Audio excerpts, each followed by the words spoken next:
লাউয়ের নিরামিষ রেসিপি তোমরা তো অনেক রকমভাবে খেয়েছো, তবে একবার এইভাবে লাউ রান্না করে দেখতে পারো, যেটা খেতে হয় ভীষণ সুস্বাদু।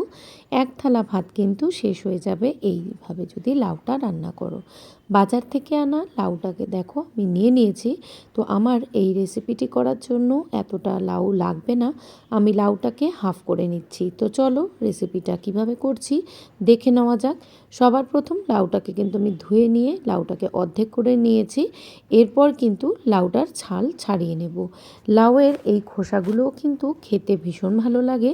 লাউয়ের খোসা ভাজা বা খোসা বাটা এগুলো খেতেও কিন্তু খুব ভালো লাগে। তো এইভাবে এই লাউয়ের রেসিপিটি যদি বানাতে চাও তো কীভাবে বানাবে সেটা চলো দেখে নেওয়া যাক। সবার প্রথম লাউটাকে কিন্তু ছাল ছাড়িয়ে নিয়ে এবারে কিন্তু ঝিরিঝিরি করে কেটে নেব। লাউটা খুব যে ঝিরিঝিরি করে কাটতে হবে তার কোনো ব্যাপার নেই, মোটামুটি আমরা যেরকম একটা সরু সরু করে কাটি ঠিক ওই রকমভাবে কাটলেই হবে। তো তোমরা তো দেখে বুঝতেই পারছো যে আমি কতটা সরু সরু কেটেছি, সরু সরু আলু ভাজার মতনই কিন্তু কেটে নেওয়া হয়েছে। তো লাউটা কেটে নিয়েছি, আর এই রান্নার জন্য আমার লাগছে বেশ কিছুটা পোস্ত। আজকে এই লাউ পোস্ত আমি কিভাবে করছি চলো সেটাই দেখে নেওয়া যাক। তো দেখো এখানে এই লাউ পোস্ত বানানোর জন্য আমি কিন্তু এখানে লাউটাকে ঝিরিঝিরি করে কেটে নিয়েছি। তারপর ভালো করে ধুয়ে একটি পাত্রে আমি নুন দিয়ে জল দিয়ে কিন্তু একটু 1 থেকে 2 মিনিট আমি সেদ্ধ করার জন্য ঢাকা দিয়ে রেখে দিয়েছি। এরপর আমি বেটে নিয়েছি বেশ কিছুটা পোস্ত। যেই পোস্তটা নিয়েছিলাম ওটা একটু জল দিয়ে ধুয়ে আগে থেকে ভিজিয়ে রেখেছিলাম। পোস্তটা আমি কিন্তু শিলেই পেশাই করে নিয়েছি, এতে পোস্তর কোয়ান্টিটি অনেকটাই কিন্তু বেশি হয়। ততক্ষণে দেখো আমাদের কিন্তু লাউটা খুব সুন্দরভাবে একটু সেদ্ধ হয়ে গেছে। চলো রান্নায় ফিরে আসা যাক। সবার প্রথম কিন্তু বেশ কিছুটা সর্ষের তেল দিয়ে দিয়েছি। তেল হালকা গরম হয়ে যাওয়ার পর দিয়ে দিয়েছি 1 চামচ মতন পাঁচফোড়ন, আর দিয়েছি এখানে 1 চামচ মতন সর্ষে। এই ফোড়নটা দিলে কিন্তু একটা অন্য রকমের একটা সুন্দর গন্ধ আসে।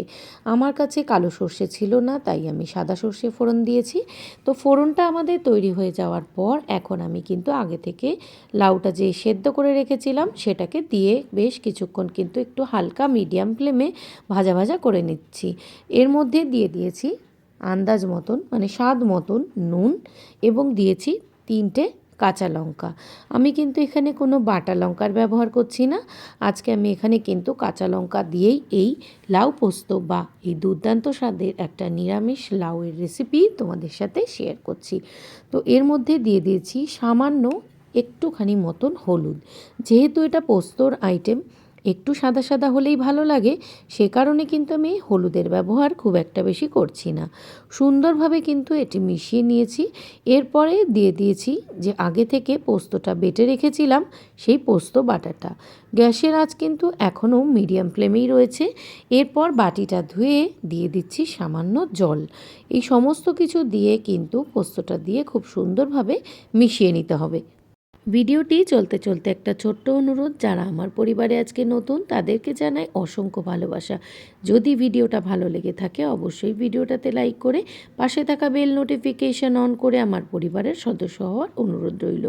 এরপর খুব সুন্দরভাবে দেখো এই পোস্তটা মিশিয়ে দিয়েছি। এরপর একটু এই বাটিটা ধোয়া জল এইখানে আমি অ্যাড করেছি এবং সম্পূর্ণটা মিশিয়ে ভালো করে নাড়াচাড়া করে ঢাকা চাপা দিয়ে রেখে দিয়েছিলাম কিছুক্ষণের জন্য।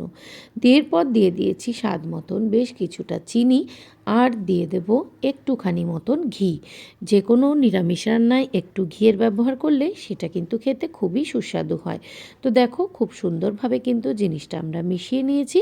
গরম গরম ভাতের সাথে রুটির সাথে এই রকম কিন্তু লাউয়ের রেসিপি খেতে কিন্তু ভীষণ ভালো লাগে। তো কেমন হয়েছে অবশ্যই কিন্তু কমেন্টের মাধ্যমে জানাবে। তো চলো আমার আজকের ভিডিওটা এ পর্যন্তই। সকলে ভালো থেকো, সুস্থ থেকো।